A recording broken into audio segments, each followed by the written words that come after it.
ভাই ব্যারিস্টার সুমনকে নিয়ে একটা ভিডিও বানাইছে, দেখবেন এই ব্যারিস্টার প্রবাসী ভাই কি কইতাছে শুনবেন, দেখেন। ভাই ব্যারিস্টার সুমন এটা কইলো কি? তার এই দুইটা কথা শুনেন, তারপরে আমার মূল্যবান মতামত আপনারা বুঝা যান। তোমরা যা চাইছিলা তার চেয়ে বেশি তোমরা পাইছো, এবং এখন রাষ্ট্রকে ঠিকঠাক মতো যারা আজকে আরে ভাই তোমার ভালো মনে হচ্ছে না, এরা মেট্রো রেল জ্বালাই দিছে, মিরপুরবাসী এখন সারা জীবন সারা এক বছর কান্না করলে এই পাপ মোচন হবে না। আর এরা চান্স পাইলে পদ্মা সেতু ভেঙে দিত, শুধু চান্স পায় নাই। এরা আসলে মানুষ, এদের কাছে ক্ষমতা গেলে বঙ্গবন্ধু কন্যার কাছে ক্ষমতা, ভোট শুদ্ধ থাকলেও উনার কাছে ক্ষমতা নিরাপদ। আর এদের কাছে ক্ষমতা গেলে কি হবে, এইটার নমুনা আপনারা অল্প দিনের মধ্যে, এই 2-3 দিনের মধ্যে দেখছেন। আমার প্রিয় আল্লাহর বান্দারা, এই মানুষটার কথা বলছেন না, আমি আজকে এই মানুষটার কয়টা প্রশ্ন করি, ভিডিওটা শেয়ার করবেন যাতে এই মানুষটা বুঝতে পারে। ওই মিয়া ব্যারিস্টার সুমন মিয়া, আপনি চিন্তা করতেছেন মিয়া রাষ্ট্রের ক্ষতি হয়েছে, মেট্রো রেল জ্বালায় দিছে, পিটিভি জ্বালায় দিছে। আরে বাবা, যেগুলা ক্ষয়ক্ষতি হয়েছে এগুলা মেরামত করলে পাওয়া যাইব। আজকে যেই মা যেই বাবা বিনা অপরাধে তাদের সন্তানকে হারাইছে, তাদেরকে ফিরে দিতে পারবেন আপনি? পারবেন? সম্ভব? কখনোই সম্ভব না। আপনি চিন্তা করতেছেন রাষ্ট্রীয়, আরে বেটা রাষ্ট্রীয় যেটাই ক্ষতি হয়েছে এগুলো জনগণই ঠিক করব, জনগণের টাকা দিয়ে ঠিক করব। আরে আমরা প্রবাসীরা চাইলে 1 মাসের রেমিটেন্স দিয়া এরকম 10টা মেট্রো রেল আমগরি মেরামত হইব। কিন্তু এই যে আবু সাহিদের মতন যারা এই বাংলাদেশের মাটি থেকে শহীদ হয়েছে তাদেরকে ফিরে আনতে পারবেন? সম্ভব আপনার পক্ষে?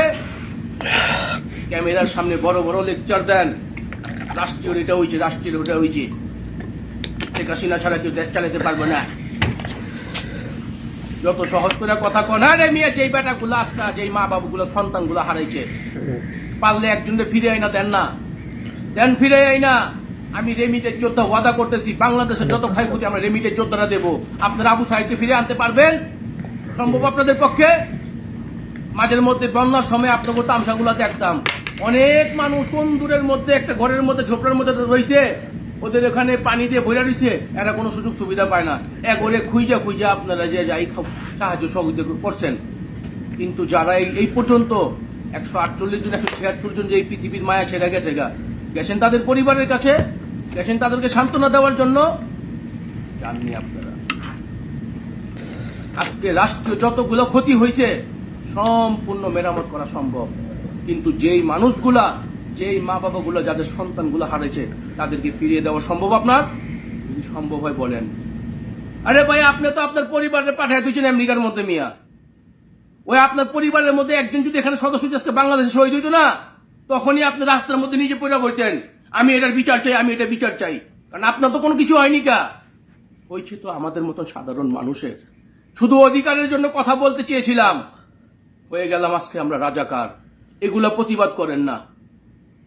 তো আমার কথা একটাই, ব্যারিস্টার সুমন ভাই, আপনি যত বড় শিক্ষিত হন, সত্য কথা বলতে না পারলে শিক্ষার কোনো মর্যাদা নাই।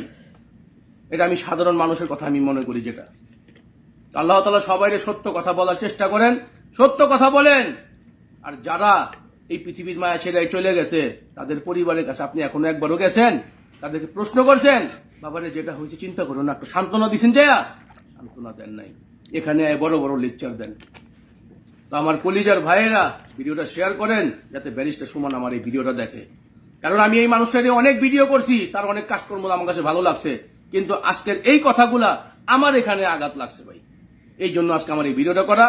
তো আল্লাহর রস্তে আপনাদের কাছে একটা অনুরোধ থাকবে, কেউ কোনো ধরনের বাজে কমেন্ট করবেন না। কারণ আপনাদের বাজে কমেন্টের কারণে হয়তো বা আমার এই পেজের মধ্যে আমি কোনো ভিডিও দিতে পারবো না। সবাই আশা করি বুঝতে পারছেন। তো আপনারা যদি আমার কথা যদি ভুল ত্রুটি হয়, আল্লাহ আমাকে ক্ষমা করে দিবেন, কারণ তার এই কথাগুলো আমি হজম করতে পারলাম না। আল্লাহ তাআলা সবাইকে হেদায়েত দান করেন, এবং এই আন্দোলনের মধ্যে যারা এই পৃথিবীর মায়া ছেড়ে চলে গিয়েছেন, আল্লাহ তাআলা